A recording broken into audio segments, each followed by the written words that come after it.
In this video, I'll show you how to fix YouTube links not showing thumbnails on WhatsApp.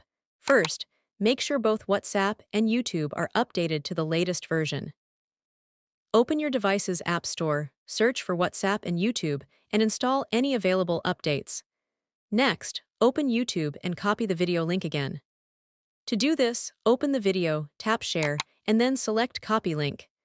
Now open WhatsApp and go to the chat where you want to send the video. Paste the link into the message box, but don't send it right away.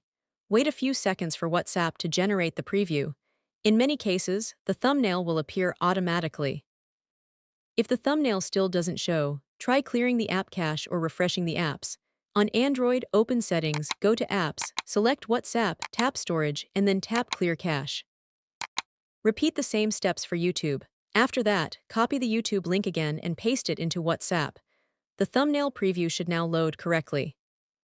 And that's how you can fix YouTube links not showing thumbnails on WhatsApp. If this video helped, make sure to leave a like, subscribe for more quick tutorials, and turn on notifications so you never miss a new guide.